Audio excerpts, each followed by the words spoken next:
It is 6:30 in the evening. You are sitting in your living room. The news is on in the background. They are talking about tensions near the Strait of Hormuz again. Oil prices, tankers, possible disruption. You are not really paying attention until you hear this. Oil could spike to $150 a barrel. And suddenly you are thinking, if that happens again, what happens to my Social Security?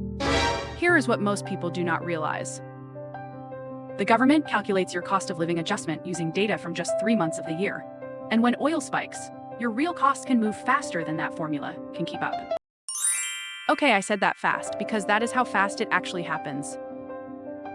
In this video, I am going to show you how a conflict on the other side of the world could quietly shrink what your Social Security check actually buys. And why the way most people think about COLA increases is not the way to understand what is coming. To be clear, this is a scenario, not a prediction, but it is a scenario worth understanding. The Bureau of Labor Statistics calculates your COLA using a basket of goods from the third quarter of each year. And here is the part that matters. 20% of the world's oil passes through the Strait of Hormuz. 20%. If that choke point is disrupted in a full-scale conflict, oil does not just raise your gas price. It pushes up the cost of almost everything you rely on in retirement. Your groceries, your prescriptions, your home heating, your utilities, and your COLA. It adjusts later. My name is Maya. If you have been here before, thank you for coming back after our Social Security at 62 video. You know, I do not guess. I went through the Social Security Trustees Report, the Bureau of Labor Statistics methodology, and energy supply data so you do not have to dig through dozens of pages yourself. And what I found is this. In a high oil shock scenario, this is not just about gas prices, it is about how oil moves through nearly every part of your retirement spending, and how the COLA system, while useful over the long term, is not built to keep up with sudden spikes. This is not fear. This is how the math actually works, with honest qualifiers where the data has limits. First, you need to understand something important about how COLA is calculated. The COLA is based on the Consumer Price Index for urban wage earners, abbreviated CPI-W. That basket assumes you are still working, spending on commuting, transportation, daily work life. But retirees do not spend like that. You spend more on heating, healthcare, and delivered goods, and those categories are more sensitive to energy costs. Here is the proof. The government has another index called the CPI-E, the experimental index for the elderly.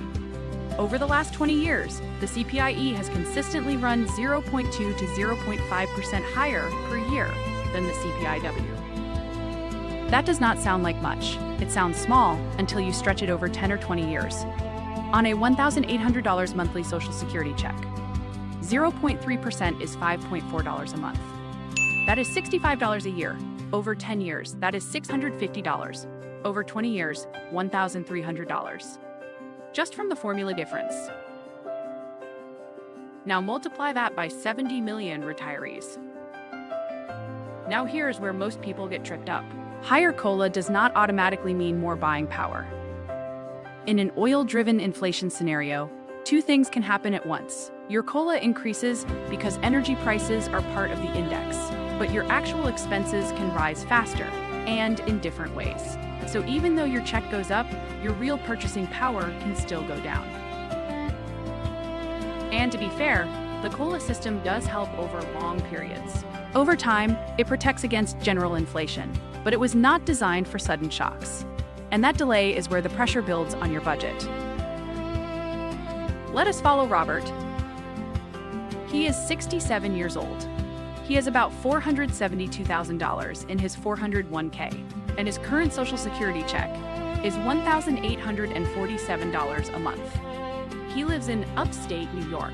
He drives a 2019 sedan, heats his home with oil, and takes 3 prescriptions a month for blood pressure and cholesterol. A few months ago, he was doing fine. His budget was tight but workable.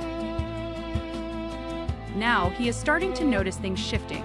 Groceries are creeping up. His heating oil contract is coming up for renewal. Even his pharmacy added a small delivery surcharge that was never there before. And now he is asking a very simple question. If oil spikes again, will my COLA actually cover it? Or will my check buy less next year? That is what we are going to answer. Oil is not just gasoline. It is in everything. Oil is fuel for transporting food, energy for supply chains, a key input in plastics and medical supplies, and heating fuel for millions of homes. When oil rises, it pushes costs across the system. We saw this clearly in 2022. When oil hit $120 a barrel, eggs rose 32%. Bread prices increased 16%. Home heating oil jumped 59%. Airfare rose 28%. The COLA increase that year was 8.7%. Helpful, yes, but it did not fully match how costs rose across essential categories, and that gap is what matters. There is also a system-level effect. Higher COLA means higher payouts. The Social Security system is already projected to face a 23% funding cut in the mid-2030s if no changes are made. Let me show you how this plays out in a simple scenario. With no war in oil at $75 a barrel, cost of living adjustments runs about 2.5 to 3%, and your buying power stays stable. With a limited conflict in the Strait of Hormuz and oil at $130 a barrel, cost of living adjustments jumps to 6 or 7%, and your buying power drops about 3%. With a full closure of the Strait and oil at $150 to $180 a barrel, cost of living adjustments hits 8 to 10%, and your buying power drops 5 to 7%. In a high oil shock scenario, this puts additional pressure on how long the system can pay full benefits, though the exact impact depends on how long prices stay elevated. Now, a potential conflict involving Iran specifically threatens the Strait of Hormuz. The Strait of Hormuz is a 21-mile-wide passage between Iran and Oman. 20% of the world's petroleum, about 17 million barrels a day, flows through that strait.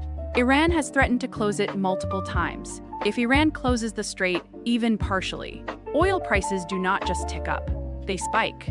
Some estimates suggest prices could spike sharply, potentially into the $150 plus range depending on severity. Here's what most people never find out.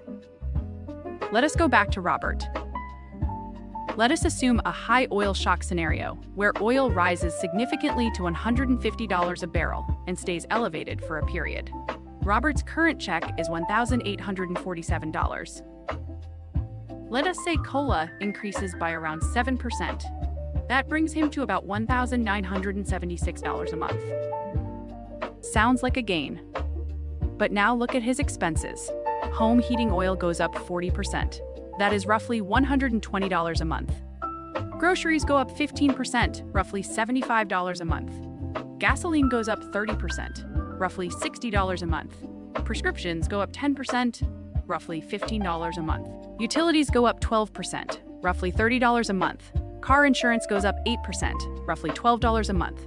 Home delivery fees go up 10%, roughly $10 a month. In this scenario, that is roughly $320 in potential new monthly costs. His COLA increase is $129. That leaves roughly a $190 monthly gap.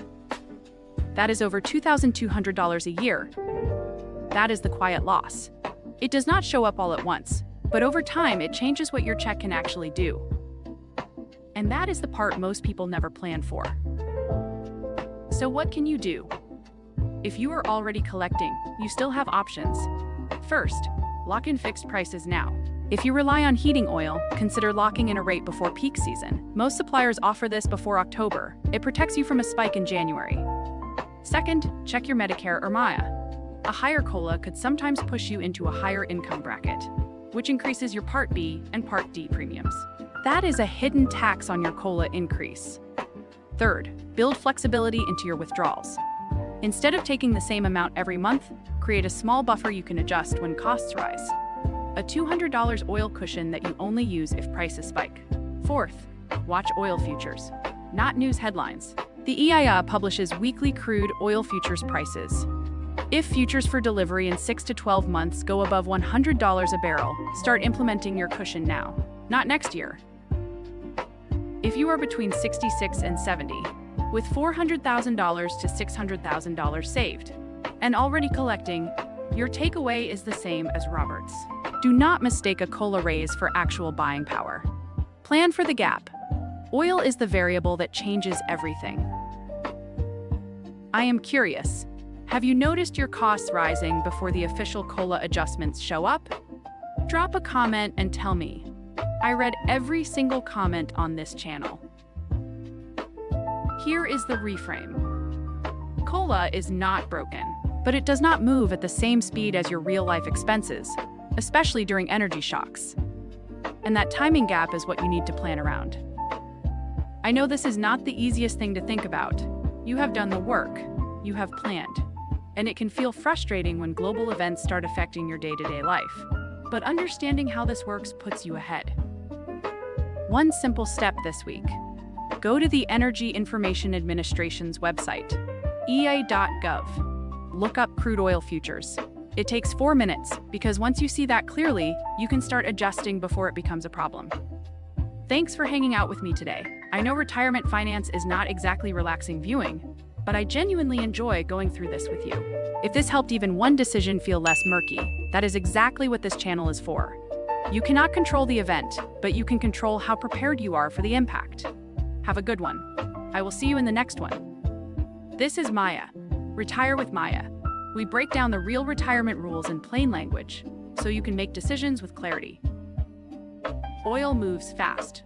COLA moves slower, and the space between them is where your plan needs to be ready. Bye. Thanks for watching. See you in the next one.